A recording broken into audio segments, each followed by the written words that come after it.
Hello, so today I thought I would share with you the technique for creating sort of shabby vintage papers out of quite bright papers. The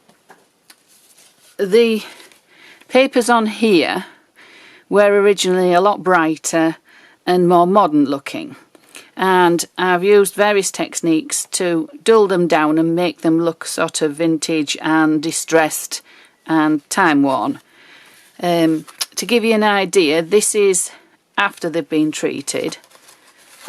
This is the colour of the paper before we started. This one here is the background one, and this one, and that is this one. So you can tell there's quite a lot of difference in colour and sort of the look. This is quite modern, that's more vintage. I'm going to do a different paper for showing you how the technique works, which actually is even brighter. So I'm going to see how this one works, because it's quite a nice paper as it is. It's got a little bit of text in the background. But I think it'll be even nicer when I've made it sort of shabby and distressed. This one's actually got a bit of a sheen on it as well. This picks out the colours in here, and this picks out the pink there. So they all coordinate together, but I'm going to make them look more vintaged. So I'll set that one aside for now. I've also got, this is PVA glue. I've thinned it down so that it's a lot runnier. Sort of the consistency of unwhipped double cream. Or I think the Americans call it heavy cream. I've just added bottled water to my PVA just to thin it down. I use bottled water just so that it doesn't go off. The water in the PVA doesn't go off. I've also got, it's not a credit card, it's an old 30-day free prime card thing that I use, but you could use an old hotel card, anything like that. You can also use a spatula, but that's for the technique later on. The first stage, I'm going to use this. Now, you'll see I've got quite a lot of this, but it is going to come in very useful. It's kitchen roll, kitchen towel, that I've dried tea stain tags on. I did a big batch of tea staining, and I wanted to layer the tags up on kitchen roll so they didn't stick together and so they were easier to sort of dry. I could spread them out on a table, but then I could just lift them back into a container if I wanted the table to use for something else. So that it's not an overall tea stained look, but it's got sort of marks from where the tea stained string was on the tags, the edges of the tags, all sorts. I'm using a quite, compared to some of the others, quite a dark one. I'm just looking, that's maybe a little bit darker. I may use that one. That's, yes, I think that's got a little bit more colour to it. But you could choose depending on how much aging you wanted on them. I'll just pop those away for the moment. Kitchen roll usually comes in 2 layers. Once it's dry from the tea staining, you can separate it quite easily. It comes apart very, very easily. I think that's maybe a darker one, so I'm going to do, I'll do one piece, you'll see how I do it, then I'll switch the camera off, do the other 2 pieces, and then dry them, and we'll come back and do the next stage. It will save you watching me paint glue and attach tissue to several pieces of paper. So I'm just going to brush the PVA. I'm on my glass mat, so it'll clean up very easily. I'm just going to get the PVA all over. I'm not bothered about if I go over the edges. And then this has got a little stripe down it there where it's got a crease, so I'm going to avoid that. And I just place it on. I press down with the palm of my hand, flat of my hand, quite a lot. And then I do go over it again with the PVA and water. Just be careful because it is prone to ripping, depending on the consistency of your kitchen roll. I'm just being very gentle.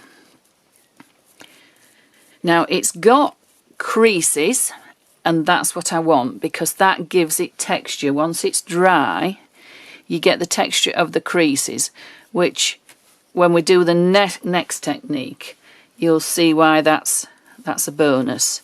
So don't be very precious about it. As long as it's all glued on, it's all stuck, that's basically it. If you don't like so many creases, you can just dab them out with your end of your brush so they're a little bit flatter. And I always make sure the edges are well and truly glued. It's usually the corners that peel that I sometimes have to go back and add a bit more glue. So I'm going to do that with all 3 pieces, and then I'll come back once it's dry and we'll go to the next stage. So here we are. These are all dry. I did heat dry them with a heat tool, just gently on both sides because they do tend to warp when you dry them. I forgot to say you can actually use matte medium as well for adhering your kitchen roll, or decoupage glue, anything like that. I just happen to have some PVA mixed. But as you can see, they are completely different. Well, not completely different yet, but different to the originals. It's dulled them down quite a lot. So I've done those 2. I've done this one, but I haven't trimmed off the excess. All I do is turn it to the reverse, trim off the excess, like that. I tend to just give them a little bit. This is a sanding block. You can get them cheaply from DIY shops. And I sometimes just give it a little bit of a rub with a sanding block as well. Just get rid of the dust after you've done that. Because if you've got any really, really raised areas that you don't want, you can just get rid of them by doing that. I do tend to do the edges as well because it roughens the edges up slightly. Gives it a more shabby look. But it's not necessary. It's not essential, this step.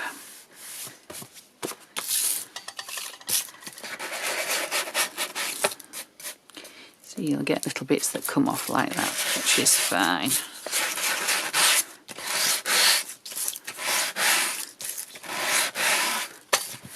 That's it. So I'll work on this piece, but I will do the same process on these 2 as well. But I'll just do this because it's easier to see a larger piece to work on. Now I've got some gesso. It's not heavy body gesso. It's quite a light one. I like it. It's the PBO Studio Acrylics one. I tend to like it for most of my work because it's quite light and more translucent in small bits. So it's got a plug in the end. Let's just get rid of that into my bin. That's probably enough actually at the moment. I'll just get a little bit of gesso on my glass mat. Hopefully you'll be able to see that. And then I get my credit card, press it into the gesso, but I then sort of get rid of it onto my glass mat before I put it onto my card. So can you see where the tissue, the kitchen roll, is wrinkled, it picks up the gesso.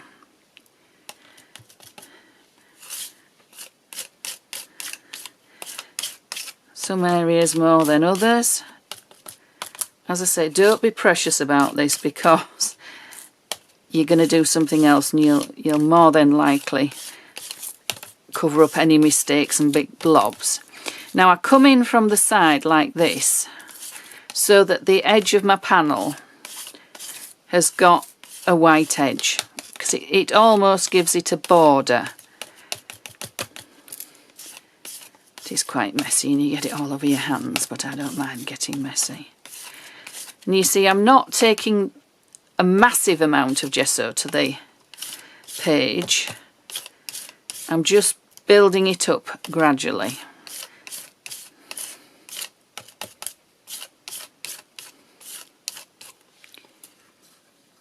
So that's picked up all the little creases and things in the paper. Just wipe it so I don't get it all over my elbows. I'm going to add a fair bit more gesso, but I know I've picked up the creases with that. You can continue doing that and getting a little bit more onto the background. Sorry, my glue bottle's just in the way. Or you can use a brayer. Now I tend to brayer out the gesso onto my glass mat so that it's quite thin on my brayer, because I don't want to completely obliterate the underneath pattern, but I do want a fair bit onto my paper. So you can see how we're getting a lot more of a distressed look to our paper. You see less of the pattern and just the colour, but in some areas you'll see the pattern as well, which is quite nice. So I'm going to do all 3 pieces like that, and then we'll do the next technique onto the top of here. Right, so we're back, and this is the one that I showed you that I did, and I've got quite a lot of gesso on there. I did exactly the same with this one. As you can still see a little bit of the flowers through, but it looks almost like wallpaper that's been painted over and then the paint's sort of peeled off a little. I really like the idea. And I've come in with the credit card at the edges to give a border to it. This strip, I'll probably only use part of it, but I've done the whole lot because you can always use the scraps for other things. I didn't do the credit card on this, I just braid on, so it's a little bit more subtle and it contrasts nicely with that. Now the next thing I'm going to do, I've decided I'm going to use probably vintage photo first to see how it looks, and then we may add some Victorian velvet, which are toning colours with the sort of papers.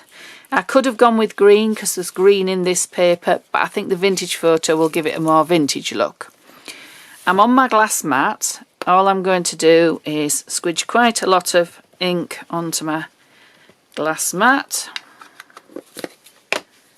spritz it with a little bit of water just so you don't get the lines, and then we'll do the biggest one first. Just basically press it into it.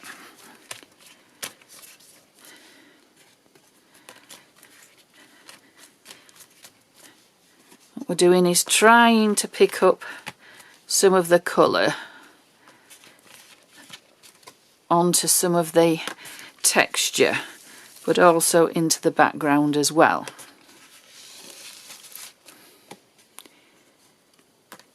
It gives it a lovely vintage feel. I'm trying to go to the edges because the edges will pick up the texture nicely. That's a hair, we don't want hair. I can always add some more vintage photo to my mat. Go with the edges.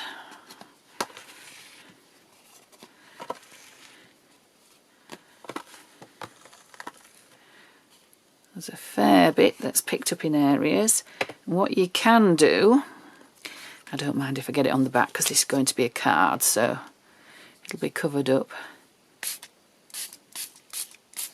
You can spritz it a little bit with water, and that helps it to run a little bit more. Pick a bit more up. So it's got in some areas but not all, but you can see how it's left some white gesso, but it's coloured some of the gesso as well, which is really nice. So that's that one. We'll use this little scrap, see if we can get some of this picked up. I think we need some more ink. Sorry about the squeak. But you can see it's picking it up in some areas more than others. I'll do the edges again, because I like it when it's on the edges because it sort of goes into the paper.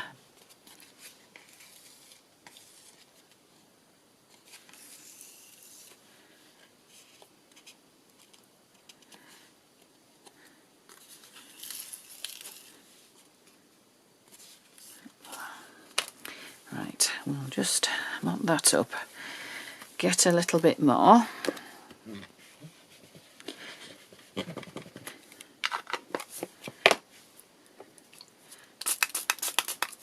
More water.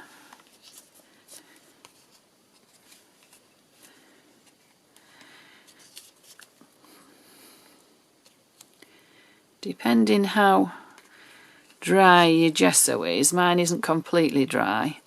The gesso will soak some of the colour up, but also it will act as a resist in some areas. That's a nice lot of texture building up there. So we'll do the last one here. And then I'll see if we need any work anywhere else.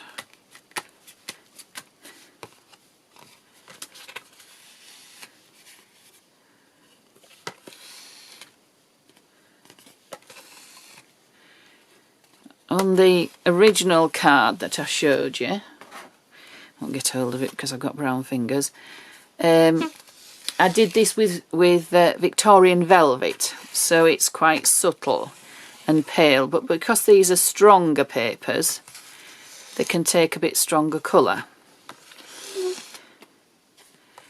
Need some on that corner needs, if you see areas that need a bit more, just dab them into your ink. And if you don't mind getting messy, you can always put it on with your fingers.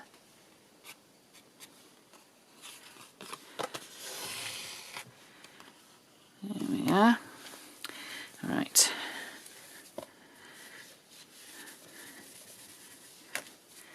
And if there's some bits that you think are a bit too dark, just dab it off with your baby wipe. And it'll lift the ink up a little bit and it won't be as dark. So you can see it's completely changed the look of that paper from how it looked originally. And the same with this one. It's completely different. And this one.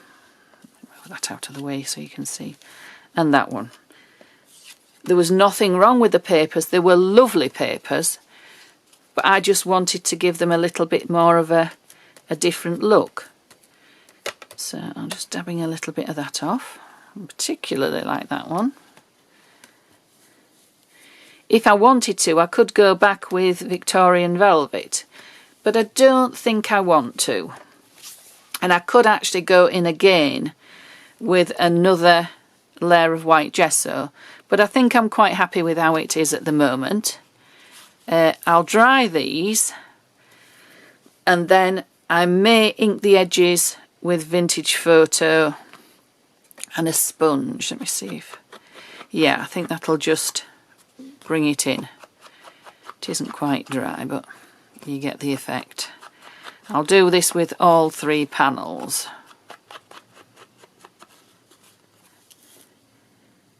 So you can see, I know we cover quite a lot of this up, but that'll look rather nice on there. And then this, I'll ink again.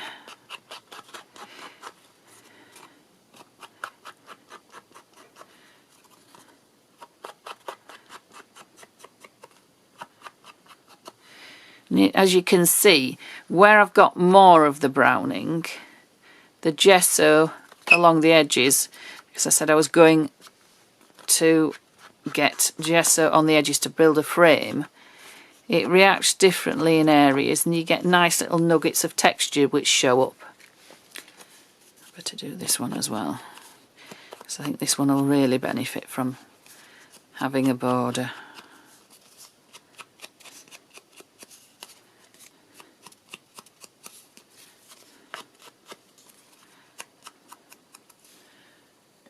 Right, so I'll put our card together.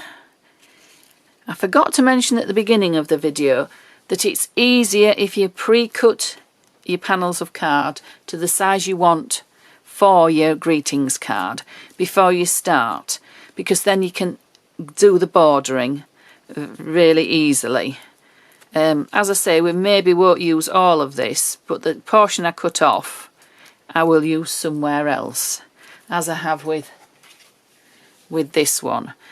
There's this piece here which goes right across to there, but there's a small piece there as well that was left over, so I've just glued it underneath. Right, so everything is dry. I did actually, once it was completely dried, I braided over one more time with white gesso just to lighten it a little bit in places. Obviously the gesso soaked up some of the distress colour, but it has lightened it a little bit in places, which were what I wanted. So I've got my card blank. I'm going to glue this first layer on.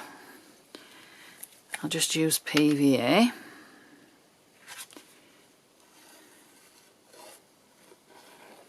So I'll just go around. And I'm not bothering, actually I know what I've forgotten to do. I've forgotten to distress the edges, which is what I was going to show you. So I just run my scissors along the edges of the paper. I'll get very gluey because I put glue on. So just roughen them up and make them look more distressed and less straight. Doesn't matter if you take a little bit of the paper off, a little bit of the tissue off. You can get proper distressed tools, and I have one, but I tend to use my scissors because they're always just handy. And you can also push the edges of your card in a little bit, so that it makes it curl a little and look a bit more distressed. One more edge to go, I think.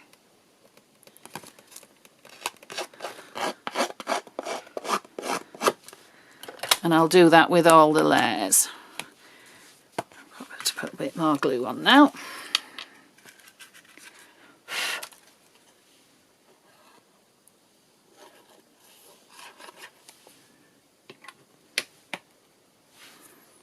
So this is my first layer.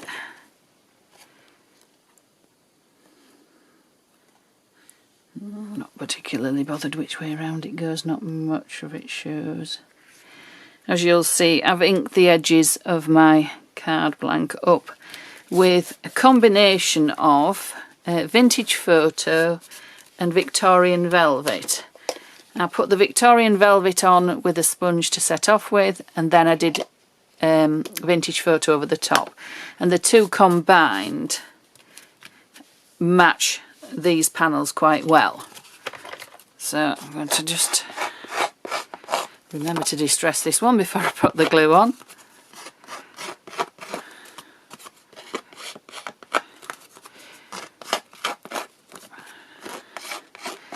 And don't worry if you happen to nick the paper and it cuts it. You can make it look intentional, like an intentional tear.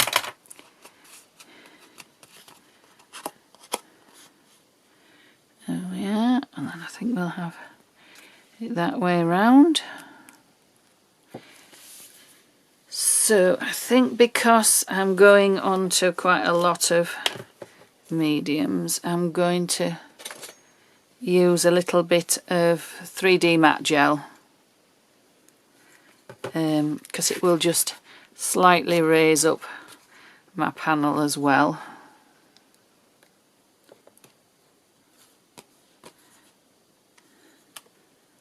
But it will also be a good, it will adhere it very well.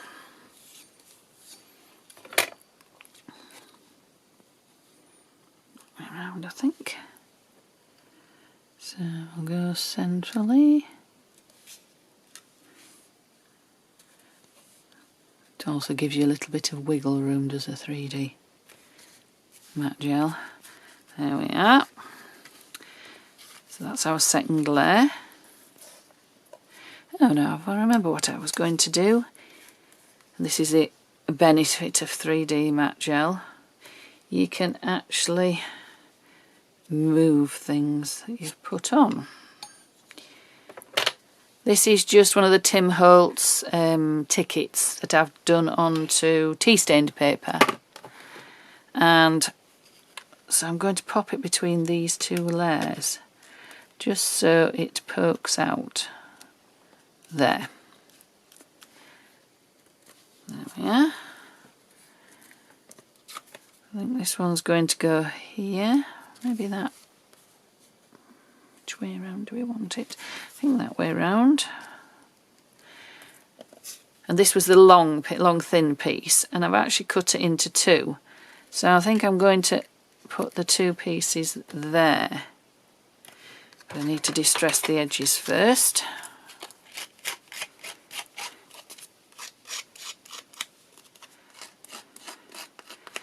You can see sometimes it shows some of the white original paper. I don't mind that, it sort of lightens it a little bit. It's quite a nice touch. That way around, I think. Yep. And again on this piece.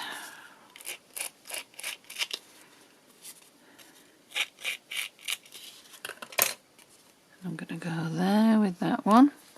So again, I'm going to use my 3D matte gel. You could use foam pads, but if I use foam pads, I always tend to also put some PVA on them as well, because they are notorious for eventually coming unstuck.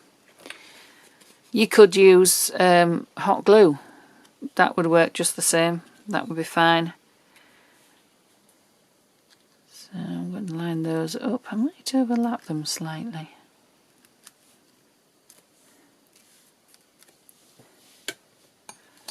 I'll leave that there. And I've got a couple more bits and pieces. This is also out the Tim Holtz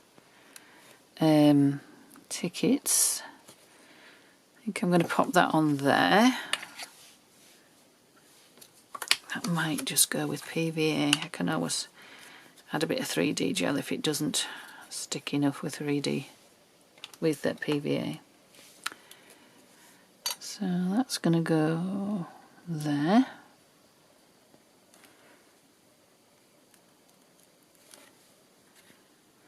Alright. I've got this word inspire, which I think is an indigo blue. It's a very, very old collection, indigo blue. And I absolutely love it. And all these are stamped onto tea stained paper. I do my tea stained paper quite dark because I like quite a dark tea stain. But you could do it onto coordinating paper, sort of a pale pink, a cream, whatever you wanted. I'm going to pop that there. I've got a little bow, which I think is possibly going to go there. And then I've got these paper flowers, which I think are rather nice. Now, I've chosen this because it stands out, and it's a little bit of a contrast to the rest of the card because I thought it needed a little bit, being a bit darker pink, as opposed to a very subtle pink. These shades went with this card, but I think that just picks out a little bit of this green and aqua in the background. I've got a couple of roses, so I might put them like that.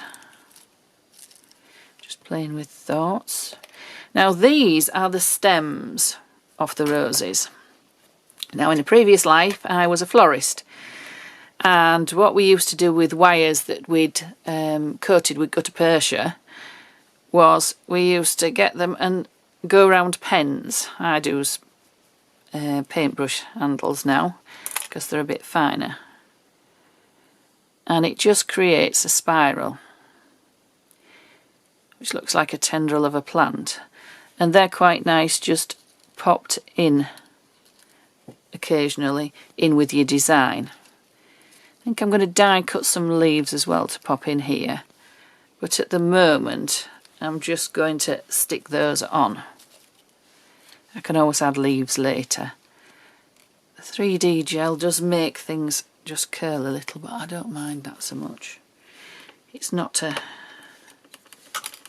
game changer. Alright.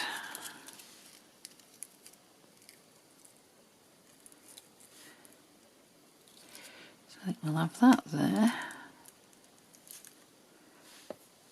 This is just tea stain seam binding, which I have quite a lot because I did some when I tea stained the tags. I did a lot of seam binding as well, so I've got quite a lot. I've got a lot more than this, but it's just very pretty, and it fits in with the colours and the theme. That's my 3D gel. I'm going to put, this one doesn't want to cooperate. That one there, yeah.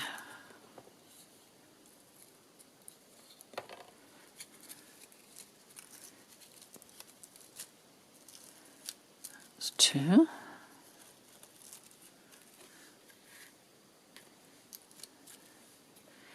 Just wondering whether I should have a third.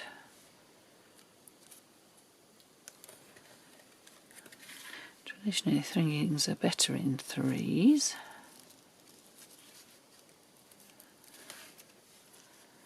Don't know. It's just a case of playing about until you're happy with what you see. I think I'll leave it for now. Do I need a white one? White one might lift it a little. Yeah, I think I do need a third. Yeah, we'll have that white one there.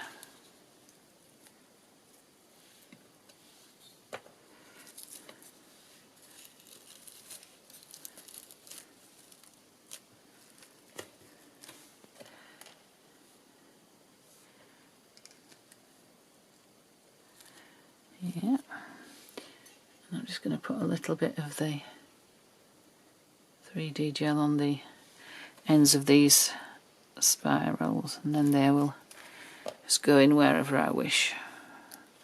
One up there.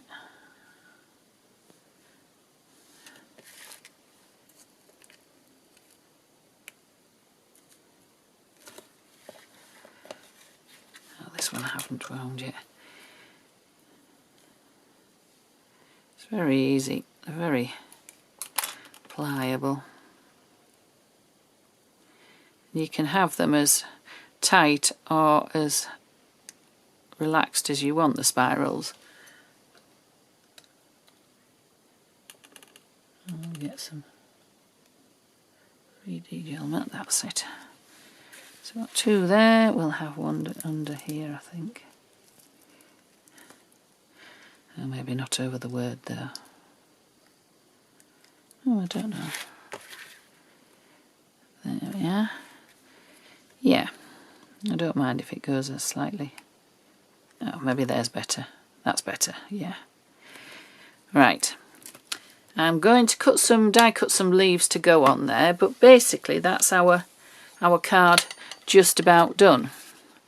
It's completely different, looks completely different to the how the papers started, which I'll bring those in so you can see them. Get these out of the way. You can see them side by side. So that's the papers after we've treated them, and this was the papers as they started. Nothing wrong with those papers at all. I actually love this one, but I just wanted to give it a different feel. So we've nearly finished our card. I put it all together. I've cut some little leaves out. I have this little stamp that I've had for absolutely years. I don't actually know where I got it from. It's well loved and well used, as you can see, because it's gotten very yellow. Must have had it probably 10-15 years. And it stamps nicely onto tea stained paper, and then I just cut them out and pop them in, just with a little bit of PVA, just at the base of the leaf, and then it gives it chance for the leaves just to give a bit more dimension. I do think I need a little bit more white. I've got these little flowers which were from the Works. It's a discount craft store in the UK, and there's 60 for £2, and they're quite nice just to pop on. I have got a punch that does little ones, but these have the little seed beads stuck in the middle already, which is handy, and it's nice. So I think I might put 2 or 3 of those just round and about, just to lighten it up a little bit. Some tucked sort of underneath. Maybe not that one. Oh, I don't know about that one. Maybe just could do with one in there if one will sit in there. No, that's a straight line. Maybe put one up there. Yeah, and then I think I might just pop one poking out from the side there, or maybe up there.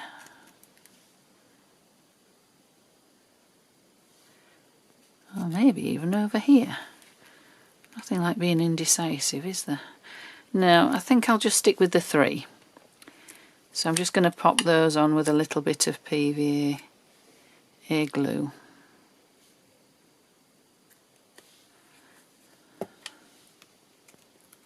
Don't mind if that one's partially under the leaf.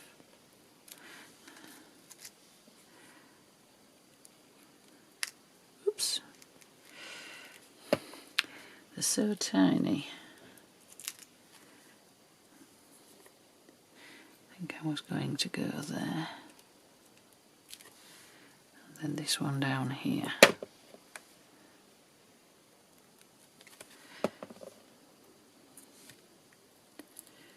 Just underneath that spiral of wire. Yeah, I think that just lightens it enough and brings it into this creamy white flower there. I think that's very pretty. One last thing I might do, which I tend to do on a lot of my projects, and possibly I should have done this before, but looking at it now I think it just needs it. This is an indigo blue stamp, and it's just a script stamp, and it's the definition of art, and I use it a lot for what I call freestyle stamping. So I'm just going to get a little bit of ink on it, and just on this corner, and only going on to the one layer, I'm just going to put a little bit at opposite corners, and I'm being careful not to press on the underneath there as well.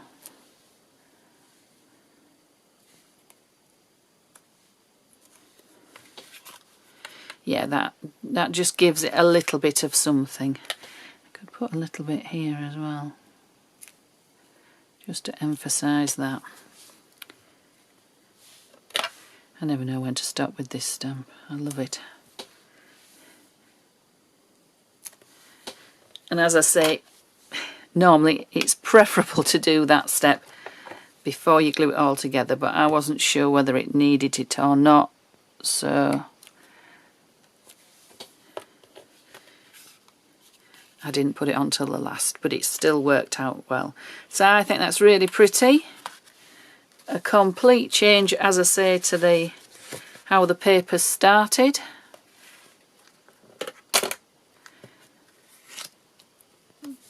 But I like it.